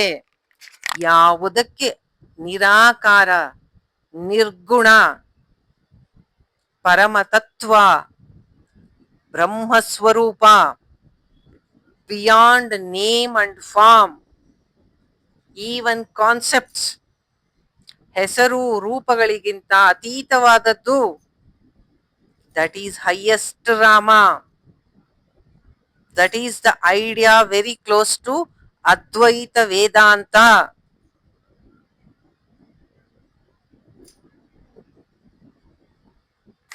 ಒಂದ್ ರಾಮ ದಶರಥನ ಮಗ, ಒಬ್ಬ ರಾಮ ನಿಮ್ಮ ಹೃದಯದಲ್ಲಿದ್ದಾನೆ, ಇನ್ನೊಬ್ಬ ರಾಮ ಇಡೀ ಜಗತ್ತನ್ನ, ಅಂದ್ರೆ ಬೇರೆ ಬೇರೆ ರಾಮ ಅಂತ ಅಲ್ಲ, ಈಗ ಅದನ್ನ ಡಿಸ್ಕಸ್ ಮಾಡೋಣ. ಇನ್ನೊಬ್ಬ ರಾಮ ಇಡೀ ಜಗತ್ತನ್ನ ವ್ಯಾಪ್ತನಾಗಿದ್ದಾನೆ, ಇಡೀ ಜಗತ್ತಲ್ಲಿ ನಿಯಾಮಕ. ಇನ್ನೊಬ್ಬ ರಾಮ ನಿಮ್ಮ ಆತ್ಮವೇ ಆಗಿದ್ದಾನೆ. ಅದನ್ನ ಹೇಗೆ ಹೇಳ್ಬೋದು? ಹೊರಗಿನ ರಾಮ, ಒಳಗಿನ ರಾಮ, ಜಗತ್ತೇ ಆವರಿಸಿರೋ ರಾಮ, ಮತ್ತೆ ನಿರ್ಗುಣ ನಿರಾಕಾರ ರಾಮ. ಹೌದು, ಏನ್ರಿ ಇವರೆಲ್ಲ 4 ಜನ ಡಿಫ್ರೆಂಟಾ? ಅಲ್ಲ. ಈಗ ಒಬ್ಬ ಸಣ್ಣ ಮಗುವಿಗೂ ಒಬ್ಬ ದೊಡ್ಡ 40-50 ವರ್ಷದವರೆಗೂ ಬುದ್ಧಿಯಲ್ಲಿ ಡಿಫ್ರೆನ್ಸ್ ಇರತ್ತಲ್ವಾ? ಅದೇ ತರ ಆಧ್ಯಾತ್ಮದಲ್ಲಿ, ಸ್ಪಿರಿಚುವಲ್ ಜರ್ನಿಯಲ್ಲಿ ಯಾರು ಇನ್ನು ಅಂಬೆಗಾಲಿಡ್ತಿದ್ದಾರೆ, ಇನ್ನು ಯಾರು ಕ್ರಾಲಿಂಗ್, ನಡೆಯದೇ ಕಲ್ತಿಲ್ಲ, ತುಂಬಾ ಇನ್ನು ಮೊದಲ ಅರ್ಲಿ ಸ್ಟೇಜ್ ಅಲ್ಲಿ ಇದ್ದಾರೆ ಸ್ಪಿರಿಚುಯಾಲಿಟಿಲಿ, ಅವರು ಆಧ್ಯಾತ್ಮದಲ್ಲಿ, ಅವ್ರಿಗೆ ವಯಸ್ಸು 80 ಆಗಿರ್ಬೋದು, ಆದ್ರೆ ಆಧ್ಯಾತ್ಮದಲ್ಲಿ ಅವರು ಮಗುನೇ. ಯಾಕೆಂದ್ರೆ ಅವ್ರು ಇವಾಗ ಶುರು ಮಾಡಿದ್ದಾರೆ. ಯಾಕೆ? ನಮಗೆಲ್ಲ ಏನು, ನಾನು ಅಂದ್ರೆ ಈ ದೇಹ ಅಂತ. ನಾನು ಈ ದೇಹ ಆದ್ಮೇಲೆ ನನಗೆ ಇನ್ನೊಬ್ಬರನ್ನ ದೇಹದಿಂದ ಅಂತಾನೆ ನಾನು ನೋಡ್ತೀನಿ. ಹಂಗಾಗಿ ಅಂತಹವರಿಗೆ ಈ ದಶರಥನ ಮಗ ರಾಮ, ಅವನು ದೇವಸ್ಥಾನದಲ್ಲಿದ್ದಾನೆ, ಅಯೋಧ್ಯೆಯಲ್ಲಿದ್ದಾನೆ. ದಶರಥನ ಮಗ ರಾಮ ಇವಾಗ ಯಾರ ಕಥೆಯನ್ನ ಓದಿದರೋ ಆ ರಾಮ ಯಾರಿಗೆ? ಆಧ್ಯಾತ್ಮದ ಮೊದಲ ಹೆಜ್ಜೆ ಇಡ್ತಾ ಇರೋರಿಗೆ. ಇನ್ನೊಂದು ಚೂರು ಅಡ್ವಾನ್ಸ್ ಆಗಿದಾರಪ್ಪ ದೇವರ ದಯೆಯಿಂದ, ಗುರುಗಳ ಆಶೀರ್ವಾದದಿಂದ. ಸ್ವಲ್ಪ ದೊಡ್ಡವ್ರು ಏನ್ ಅನ್ಕೋತಾರೆ? ನಾನು ಅಂದ್ರೆ ದೇಹ ಅನ್ನೋದಕ್ಕಿಂತ ಹೆಚ್ಚಾಗಿ ಮನಸ್ಸು ಅನ್ಕೋತಾರೆ. ಅಂಥವ್ರಿಗೆ ರಾಮ ಅಂದ್ರೆ ಬರೀ ಗುಡಿಯಲ್ಲಿರೋನಲ್ಲ, ಅಯೋಧ್ಯೆಯಲ್ಲಿರೋನಲ್ಲ, ದಶರಥನ ಮಗನಲ್ಲ, ಎಲ್ಲ ಜೀವರಾಶಿಗಳಲ್ಲೂ ಇದ್ದಾನೆ. ಒಬ್ಬ ಕಷ್ಟದಲ್ಲಿರೋರಿಗೆ ಸಹಾಯ ಮಾಡೋದು, ಒಬ್ಬರಿಗೆ ಸೇವೆ ಮಾಡೋದು, ಅದು ರಾಮನೇ. ರಾಮ ಆ ರೂಪದಲ್ಲಿ ಬಂದಿದ್ದಾನೆ ಅಂತ ತಿಳ್ಕೊಳ್ಳೋದು ಈ ದಶರಥನ ಮಗ ರಾಮ ಆಕ್ಕಿಂತ ಉತ್ತಮ ಚಿಂತನೆ. ದಶರಥನ ನೋಡಿ, ಜಗತ್ತಿನಲ್ಲಿ ತುಂಬಾ ತರ ಜನಗಳಿದ್ದಾರೆ. ದೇವ್ರನ್ನೇ ನಂಬದೇ ಇರೋರ್ ವಿಷಯ ನಾವು ಮಾತಾಡ್ತಾ ಇಲ್ಲ, ಅಥವಾ ಆಧ್ಯಾತ್ಮದ ಒಂದು ಜ್ಞಾನ ಇಲ್ದೇ ಇರೋರ್ ಬಗ್ಗೆನೂ ಮಾತಾಡ್ತಾ ಇಲ್ಲ. ಆದ್ರೆ ಕೆಲವರು ಆ ದೇವಸ್ಥಾನಕ್ಕೆ ಹೋಗ್ತಾರೆ, ದೇವ್ರ ಪೂಜೆ ಮಾಡ್ತಾರೆ, ಅದು ಅರ್ಲಿ ಸ್ಟೇಜು. ದೇವ್ರಿಗೆ ಅಲಂಕಾರ ಮಾಡ್ತಾರೆ, ಆ ವಿಗ್ರಹದಲ್ಲಿ ಮಾತ್ರ ದೇವ್ರಿದಾನೆ, ಅದು ಅರ್ಲಿ ಸ್ಟೇಜು. ತಪ್ಪಲ್ಲ, ಎಲ್ಲರೂ ಆ ಜರ್ನಿ ಕ್ರಾಸ್ ಆಗ್ಲೇಬೇಕು. ಅಲ್ಲಿ ರಾಮ ಇದ್ದಾನೆ ನನಗೆ ಮೊದಲ ಹೆಜ್ಜೆಯಾಗಿ. ಎಲ್ಲಾ ತರ ಜನಗಳಿರ್ತಾರೆ ಜಗತ್ತಲ್ಲಿ, ಏನೂ ನಂಬದೇ ಇರೋರ್ಕಿಂತ ಇದು ಬಹಳ ಉತ್ತಮ. ಆದರೆ ಅಲ್ಲಿಗಿಂತ ಮುಂದೆ ಸ್ವಲ್ಪ ರೈಸ್ ಆಗ್ಬೇಕು.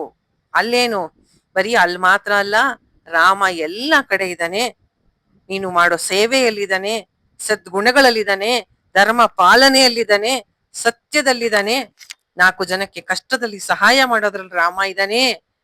ರಾಮನನ್ನ ಎಲ್ಲೆಲ್ಲೂ ನೋಡುವಂತಹ ಮನಸ್ಸು ಯಾರಿಗಿದೆ, ಅವನು ಉತ್ತಮ ಭಕ್ತ. ಮೊದಲು ಕಿಂತ ಉತ್ತಮ ಅವನು. ಮೂರನೇದು ಏಕರಾಮ್ ಕ ಸಕಲ್ ಪಸಾರ, ಅಂದ್ರೆ ಅವನು ಈಶ್ವರ, ಜಗತ್ತಿನ ಸೃಷ್ಟಿ ಸ್ಥಿತಿ ಎಲ್ಲವನ್ನು ಮಾಡ್ತಕ್ಕಂತಹ ಸಗುಣ ಬ್ರಹ್ಮ.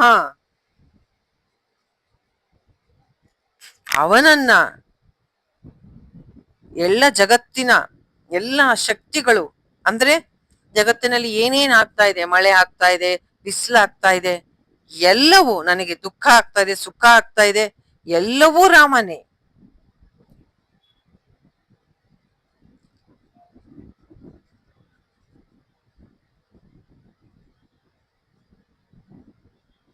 ಯಾದರಿಂದ ಜಗತ್ತು ನಡೀತಾ ಇದೆ, ಯಾವ ಒಂದು ಶಕ್ತಿಯಿಂದ ಜಗತ್ತು ನಡೀತಾ ಇದೆ, ಆ ಅಪೂರ್ವವಾದ ಶಕ್ತಿಗೆ ನೀವು ವಂದಿಸಿದ್ರೆ ಅದು ರಾಮನೇ, ಅದು ಇನ್ನೂ ಉತ್ತಮ ಮಟ್ಟ. ಕೊನೆಗೆ ಆದಿಶಂಕರ, ರಮಣ ಮಹರ್ಷಿ, ಸ್ವಾಮಿ ಚಿನ್ಮಯಾನಂದ ಅವರ ಮಟ್ಟ. ಅವ್ರೇನ್ ಹೇಳ್ತಾರೆ, ರಾಮ ಅಲ್ಲಿ ಇಲ್ಲಿ ಹುಡುಕ್ಬೇಡ, ಎಲ್ಲಾ ಕಡೆ ಅಲ್ಲ, ನಿನ್ನ ಒಳಗೂ ಇದ್ದಾನೆ, ಹೊರಗೂ ಇದ್ದಾನೆ, ಅದೇ ಪರಮ ಸತ್ಯ, ಅದೇ ಅದ್ವೈತ, ಅದೇ ಬ್ರಹ್ಮ. ಯಾವುದನ್ನು ಉಪನಿಷತ್ತುಗಳು ತತ್ ತತ್ ಅಂತ ಪಾಯಿಂಟ್ ಔಟ್ ಮಾಡ್ತಾ ಇದೆ, ಆ ಒನ್ ನಾನ್ ಡ್ಯುಯಲ್ ರಿಯಾಲಿಟಿ, ಅದನ್ನೇ ಋಷಿಗಳು, ಕಬೀರು, ಶಂಕರರು, ರಮಣರು ಎಲ್ಲ ಹೇಳ್ತಾ ಇರೋದು ಅದನ್ನ, ನಿರ್ಗುಣ ನಿರಾಕಾರ ಬ್ರಹ್ಮ. ಆ ಮಟ್ಟಕ್ಕೆ ನಮ್ಮನ್ನ ನಾವು ಏರಿಸ್ಕೋಬೇಕು. ಏಳು, ಎದ್ದೇಳು ಅಂತ ವಿವೇಕಾನಂದ ಅದಕ್ಕೆ ಹೇಳಿದ್ದು, ಉತ್ತಿಷ್ಠತಾ ಜಾಗೃತ ಅಂತ. ಮೆಚುರಿಟಿ ತೋರಿಸು ಆಧ್ಯಾತ್ಮದಲ್ಲಿ. ಕತೆಗಳನ್ನ ಕೇಳೋದು ಮಕ್ಕಳ ತರ, ಆಧ್ಯಾತ್ಮದಲ್ಲಿ ಮಕ್ಕಳ ತರ. ಮುಂದಿನ ಮಟ್ಟಕ್ಕೆ ಬಾ.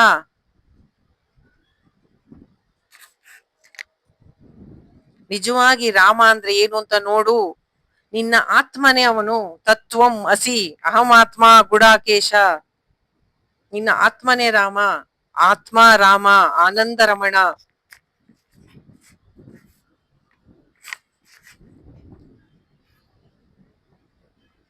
ಇದು ಕಬೀರರ ದೋಹೆ. ತುಳಸಿದಾಸರು ರಾಮನನ್ನ ಸಗುಣ ಸಾಕಾರ ಬ್ರಹ್ಮವಾಗಿ ಆರಾಧನೆ ಮಾಡಿದ್ರೆ, ಕಬೀರು ನಿರ್ಗುಣ ನಿರಾಕಾರ ಬ್ರಹ್ಮವಾಗಿ. कबीर कहे चारी राम है, 3 राम व्यवहार, चौथा राम निज सार है, चौथा राम निज सार है. ಹಿಂದಿ ಅರ್ಥ ಆಗತ್ತೆ ಅನ್ಕೊಂಡಿದೀನಿ. 4ನೇ ರಾಮನೇ ನಿಜವಾದ ಸಾರ, ಅದನ್ನ ವಿಚಾರ ಮಾಡು ಅಂತ ಹೇಳ್ತಿದ್ದಾರೆ.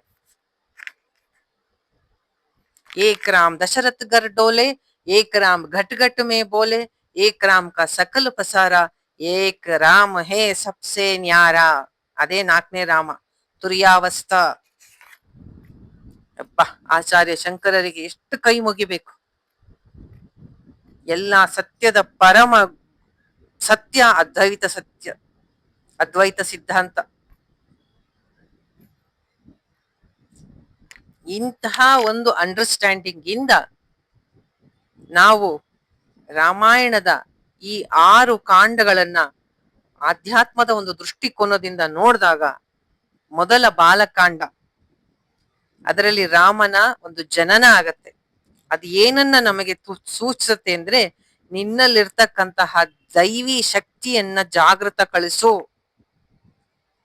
ರಾಮ ಹುಟ್ಟಿದಾನೆ ಅಂದ್ರೆ ನಿನ್ನಲ್ಲಿ ಇರತಕ್ಕಂತಹ ಆ ದೈವ ಶಕ್ತಿಯನ್ನ ಜಾಗೃತಗೊಳಿಸು. ಆಧ್ಯಾತ್ಮದ ಒಂದು ವಿದ್ಯಾರ್ಥಿಯಾಗಿ, ಸ್ಪಿರಿಚುವಲ್ ಸೀಕರ್ ಆಗಿ ನಿನ್ನಲ್ಲಿ ಆತ್ಮವಿದೆ ಅನ್ನೋದನ್ನ ಫಸ್ಟ್ ಅರ್ಥ ಮಾಡ್ಕೋ. ನಿನ್ನಲ್ಲಿ ಆತ್ಮವಿದೆ ಅಲ್ಲ, ನೀನೇ ಆತ್ಮ. ರಾಮ ಬಾಲಕಾಂಡದಲ್ಲಿ ಶಿವನ ಧನಸ್ಸನ್ನ ಮುರಿತಾನೆ. ಅದು ಏನ್ ಹೇಳುತ್ತೆ ನಮ್ಗೆ ಅಂದ್ರೆ ನಿನ್ನಲ್ಲಿ ನಿಜವಾಗಿ ಒಂದು ದೃಢತೆ, ಸ್ಥಿರತೆ, ಡಿಟರ್ಮಿನೇಷನ್ ಬೇಕು. ನನ್ನಲ್ಲಿ ದೈವಿ ಶಕ್ತಿ ಜಾಗೃತ ಆಗಿದೆ. ನನ್ನ ಈಗೋನೇ ಎಲ್ಲದಕ್ಕೂ ಕಾರಣ. ಅದನ್ನ ಬಗ್ಗಿಸ್ತೀನಿ ನಾನು. ಎಷ್ಟೇ ತೊಂದರೆ ಬರ್ದ್ರು. ಮೊದಲ ಬಾಲಕಾಂಡದ ಮುಖ್ಯ ಆಧ್ಯಾತ್ಮಿಕ ಸಂದೇಶ ಏನು ಅಂದ್ರೆ, ಪ್ರತಿಯೊಬ್ಬ ಆಧ್ಯಾತ್ಮದ ವಿದ್ಯಾರ್ಥಿ ತಿಳ್ಕೋಬೇಕಾಗಿರೋದು, ನನ್ನಲ್ಲಿ ಆಲ್ರೆಡಿ ದೈವದ ಶಕ್ತಿ ಇದೆ. ನಾನೇ ತತ್ವಂ ಅಸಿ, ನಾನು ಆತ್ಮಸ್ವರೂಪ ಗೊತ್ತಾಗಿದೆ ಅಷ್ಟೆ. ನೆಕ್ಸ್ಟ್ ಅಯೋಧ್ಯ ಕಾಂಡ. ರಾಮ ರಾಜನಾಗ್ಬೇಕಾಗಿದ್ದವನು ಎಷ್ಟು ಸುಲಭವಾಗಿ ಕಾಡಿಗೆ ಹೋಗು ಅಂದ್ರೆ ಒಪ್ಕೋತಾನೆ. ಇದರಲ್ಲಿ ಓಕೆ, ನನಗೆ ಗೊತ್ತಾಯ್ತು ನಾನು ಆತ್ಮಸ್ವರೂಪ ಅಂತ. ಅದಕ್ಕೆ ನಾನು ಸಾಧನೆಯನ್ನ ಮಾಡಿ ನನ್ನ ನಿಜ ಸ್ವರೂಪ ತಿಳ್ಕೋಬೇಕಾದ್ರೆ ನಾನು ಏನ್ ಮಾಡ್ಬೇಕು? ಮೊದಲನೇದಾಗಿ ಡಿಟ್ಯಾಚ್ಮೆಂಟ್, ವೈರಾಗ್ಯ, ಜೀವನವನ್ನ ಧರ್ಮದ ಆಧಾರದ ಮೇಲೆ ನಡೆಸು. It is difficult. ಆಧ್ಯಾತ್ಮದ ವಿದ್ಯಾರ್ಥಿಯಾಗಿ ಜೀವನದಲ್ಲಿ ಎಲ್ಲ ಕಷ್ಟ ಸುಖಗಳನ್ನ ತಡಿತಾ ವೈರಾಗ್ಯದಿಂದ ಮನಸ್ಸನ್ನ ಒಳಗೆ ತಿರುಗಿಸುವಂತಹ ಒಂದು ಪ್ರಯತ್ನವನ್ನ ಮಾಡ್ತೀನಿ. ಅರಣ್ಯಕಾಂಡ. ಆ ಅರಣ್ಯವನ್ನ ರಾಮ ಲಕ್ಷ್ಮಣ ಸೀತೆ ಎಂಟರ್ ಆಗ್ತಾರೆ, ಪ್ರವೇಶ ಮಾಡ್ತಾರೆ. ಅರಣ್ಯ ಅಂದ್ರೆ ಯಾವಾಗಲೂ ನಮ್ಮ ಮನಸ್ಸು ಅಥವಾ ಸಂಸಾರ. ಅದು ನಮ್ಮ ಒಳಗಿನ ಶತ್ರುಗಳಾದಂತಹ ಬಯಕೆ, ಭಯ, ಭ್ರಮೆ ಎಲ್ಲವನ್ನ ಸೂಚಿಸುತ್ತೆ. ಸೀತೆಯ ಒಂದು ಇಲ್ಲೇ ಅರಣ್ಯಕಾಂಡದಲ್ಲೇ ಸೀತೆಯನ್ನ ರಾವಣ ಅಪಹರಣ ಮಾಡೋದು. ಜೀವಾತ್ಮ ಅರಣ್ಯ ಅಂದ್ರೆ ಮಾಯಾ ಪ್ರಪಂಚದಲ್ಲಿ ಕಳೆದು ಹೋಯ್ತು ತನ್ನ ಅಹಂಕಾರದಿಂದ. ಅಂದ್ರೆ ಆಧ್ಯಾತ್ಮದ ವಿದ್ಯಾರ್ಥಿ ತನ್ನ ಜೀವನದಲ್ಲಿ ಸಂಘರ್ಷಗಳು ಬಂದಾಗ ಅದನ್ನ ಫೇಸ್ ಮಾಡ್ಬೇಕು, ಚಾಲೆಂಜಸ್ನ. ಮತ್ತೆ ಏನೇನು ಡಿಸ್ಟ್ರಾಕ್ಷನ್ಸ್ ಬರುತ್ತೆ, ಅದು ಆದಾಗ ಆಗೋ ತೊಂದರೆಗಳನ್ನ ನಿವಾರಿಸ್ಕೋಬೇಕು. ಇಲ್ಲ ಆ ಹೊರಗಿನ ಒಂದು ಡಿಸ್ಟ್ರಾಕ್ಷನ್ ಅಥವಾ ಹೊರಗಿನ ಒಂದು ಆಕರ್ಷಣೆಗೆ ಒಳಗಾದ್ವಿ ಅಂದ್ರೆ ಜೀವರಾಗಿ ನಾವು ಎಷ್ಟು ಕಷ್ಟ ಪಡ್ಬೇಕಾಗತ್ತೆ. ಕಿಷ್ಕಿಂಧ ಕಾಂಡ. ರಾಮ ಸುಗ್ರೀವ ಮತ್ತು ಹನುಮಂತನನ್ನ ಮೀಟ್ ಮಾಡ್ತಾನೆ. ಹನುಮಂತನ ಒಂದು ಏನ್ ರೆಪ್ರೆಸೆಂಟ್ ಮಾಡತ್ತೆ ಅಂದ್ರೆ ಭಕ್ತಿ, ಪ್ರಾಣ ಶಕ್ತಿ. ಮನಸ್ಸನ್ನ ಸರಿಯಾದ ಮಾರ್ಗದರ್ಶನದಲ್ಲಿ ಭಕ್ತಿಯಿಂದ ಕರ್ಕೊಂಡು ಹೋದ್ರೆ ನಾವು ಗುರಿಯ ಕಡೆಗೆ ಸಾಕ್ತಿವಿ.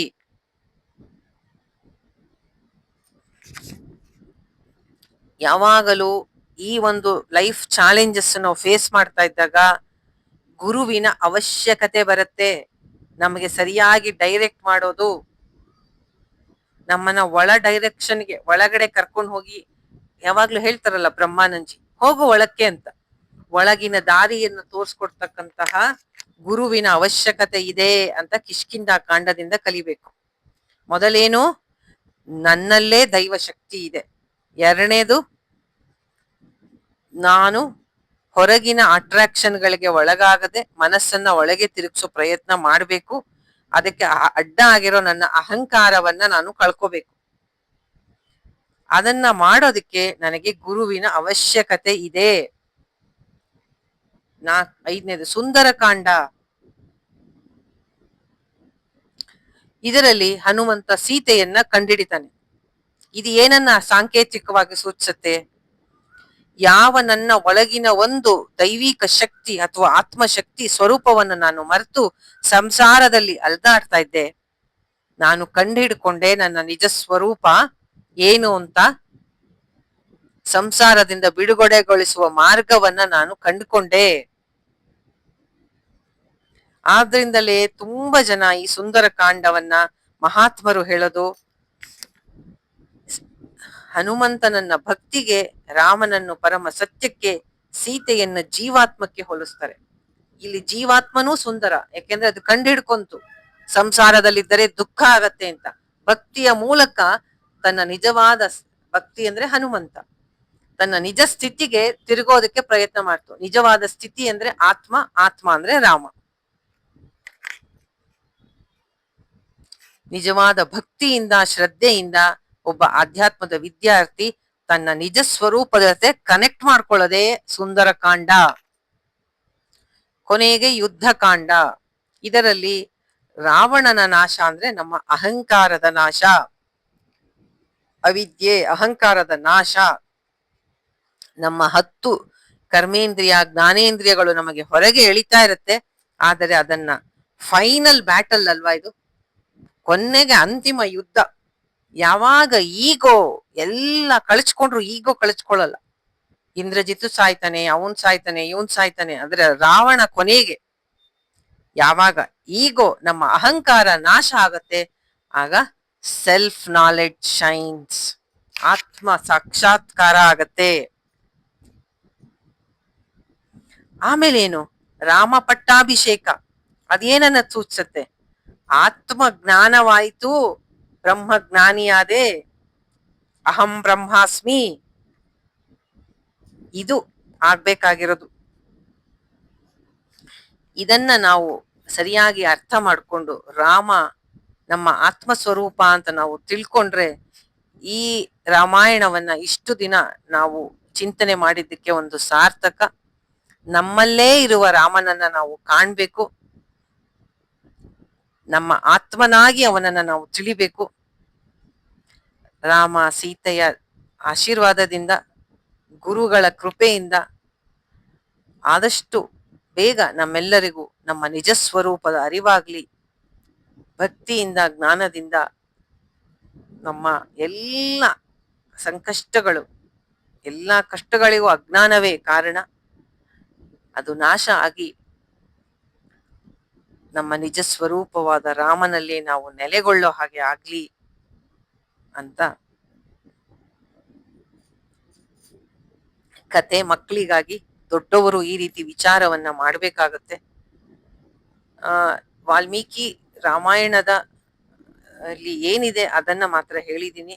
ಬೇರೆ ಬೇರೆ ಎಷ್ಟೋ ತರಹದ ರಾಮಾಯಣಗಳಿದೆ. ಒಬ್ಬೊಬ್ಬ ಲೇಖಕರು ಒಂದೊಂದು ರೀತಿಯಾಗಿ ಕಥೆಗಳನ್ನ ಹೇಳ್ತಾರೆ. ಆದ್ದರಿಂದ ನಾವು ವಾಲ್ಮೀಕಿ ರಾಮಾಯಣದಲ್ಲಿ ಹೇಗಿದೆ ಅದನ್ನ ಇಷ್ಟು ದಿನ ನೋಡಿದ್ವಿ. ಎಲ್ಲರಿಗೂ ಧನ್ಯವಾದ. ಸರ್ವಂ ಸೀತಾರಾಮಚಂದ್ರಾರ್ಪಣಮಸ್ತು.